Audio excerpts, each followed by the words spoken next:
of all, I want to thank everybody who came in here tonight, and we're introducing to you a screenplay that we've been working on for a very long time. And the producer and writers are here. We have Nardelli. I mean, he's playing Nardelli, but it's Marty Pasquale. Wonderful writer and producer as well, Gary Goodell, some of you know.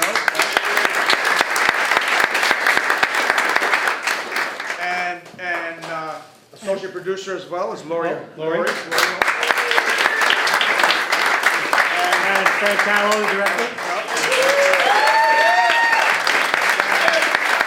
And the story you're about to see is based on a true story, and it's based on Nicky's life, not life, but a story from his life.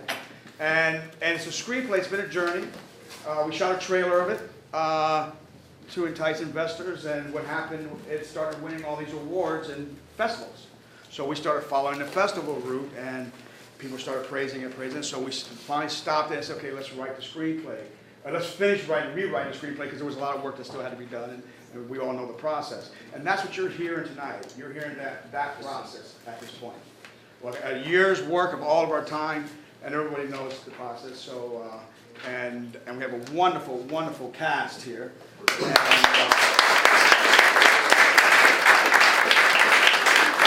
And keep in mind, it is a screenplay, so there are going to be some directions that's going to be read by Matthew Catet. He's our reader for tonight, and there's some long descriptions because it's a screenplay. Because don't forget, it's also visual. There's a lot of visual aspects opposed to a theater piece. When you're here reading, it's sometimes more of a theater piece. But we'd like to present this to you, and Nikki, you could take it from here. Okay? All right. And there'll be no intermission because it's a pretty quick moving play. Yeah, all right. Sure. Again, thank you very much for coming. My name is Nick Scochamaro. This story is about my father and my uncle. Mostly a story about two brothers growing up in 1954. It's the old adage of Cain and Abel, but this is a true story. And the actions of the older brother, my father, gets my uncle killed. He died at 16. Supposedly, a young boy of 14 named Perry supposedly shot him in the back of the head with a .25 caliber revolver. So we're going to try to put this all together for you so you can try to see exactly what happened. I spent 14 years finding out as much truth as possible. Going to weddings and funerals, picking everyone's brain. Lorenzo, my father, is still alive. The actress playing Mary, my mother's real name is Olga. She's still alive.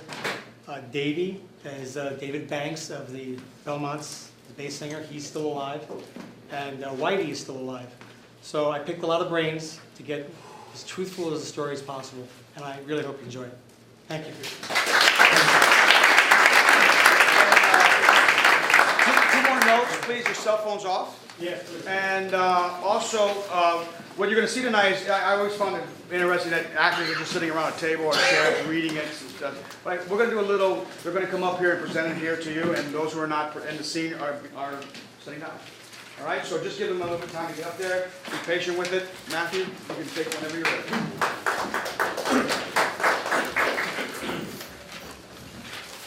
Mourning on Charlotte Street.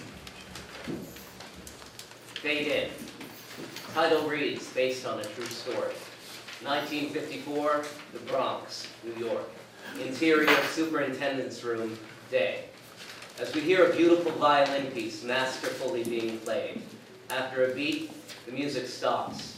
The pages of sheet music begin to turn, and slowly the wonderful sound of the violin begins again.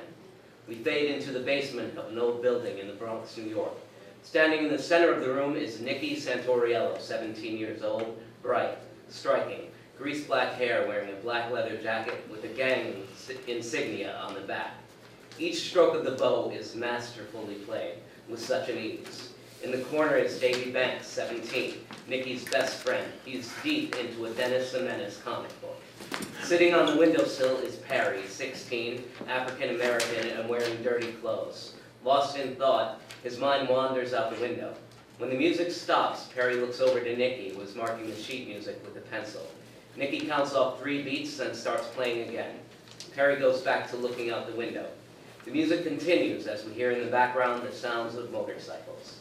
Exterior, Charlotte Street, day. Motorcycles rumble down the troublesome streets of the Bronx.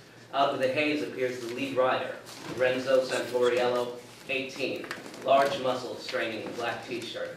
Following him are fellow gang members, including Whitey, 19. Suddenly, Lorenzo pulls over to the sidewalk next to a trash can from which a fire arises. Nicky, Davey, and Perry warm their hands over the flames. Lorenzo homes in on his younger brother Nicky, who he closely resembles. Moving towards Lorenzo, he delivers a tough look. Suddenly, Lorenzo's bike jumps the curb, and the front tire is in between Nicky's legs.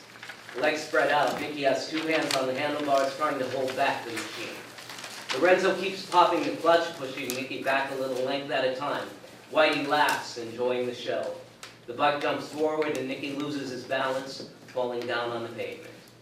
Exterior, Nicky's building, Charlotte Street, moments later. Street noise. Elizabeth Santoriello, Nicky's mother, 52, looks out the third-floor apartment window to check it out. Her face turns to horror. Lorenzo! What have you done to your brother? Lorenzo shuts off the bike. He dismounts as Nicky slowly gets up. Clearly stronger, Lorenzo grabs Nicky and wrestles the jacket off of him, again tossing him to the sidewalk. Leave Nicky alone! You and your bunch of hoodlums, get out of here before I come down there!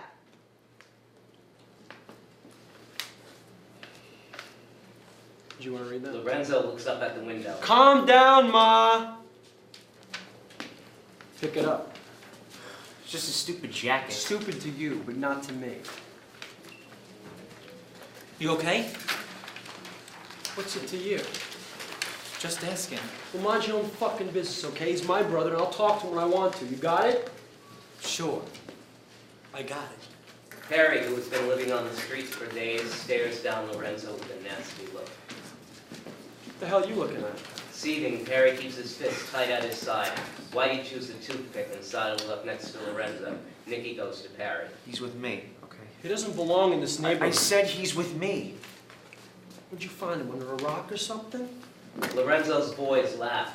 With a very cool move, Lorenzo puts his jacket on. Elizabeth shows Lorenzo her fist from the window. I swear to God I'm gonna burn that jacket! Lorenzo glances up at the window and pulls out a cigarette. He gives Nicky a hard look. He gives a head move to his gang, and they get on their bikes and ride off. Uncomfortable silence, Perry turns to Nicky. I could have taken him.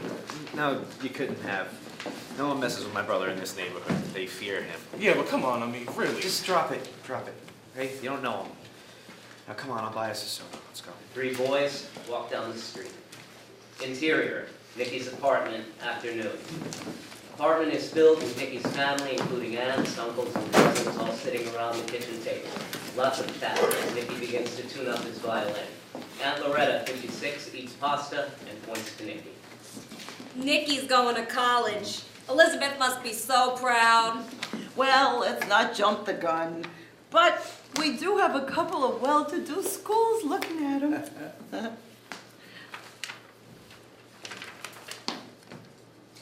Why wouldn't they look at him? He's a natural. I agree, and he's also graduating high school at 16. Remember, the schools must select him first. But we have Juilliard and Carnegie Mellon coming to Nicky's recital tomorrow. Knock on wood, and God willing, he will get in. His school counselor said your son has special talents. Uncle Rico, 60, reaches for bread and dips it in his sauce. I bet he plays at Carnegie Hall. All I know is that I better get some free tickets. Oh, he will. He'll give you free tickets. Don't worry. That's the way my Nicky is. Your uncle is always looking for a free handout. All except Rico laughs. Suddenly, Nicky taps his violin for quiet. The chattering begins to die down. Violin music. Nicky plays a short piece, till a piece of bread hits him in the forehead. He looks at a snickering Lorenzo. What kind of music is that? Oh, Lorenzo, leave him alone. He needs to practice for his recital. Do as your mother says and shut up. Lorenzo doesn't argue with his father. Nicky makes a silly face at Lorenzo and starts playing again. Lorenzo squeezes a piece of bread in his hand. You two better learn quickly that there is nothing stronger than family in this world. You will only have each other one day. Nicky goes back to his violin. Lorenzo grabs his jacket and starts to leave. Elizabeth chases him to the door and puts her hand on his shoulder.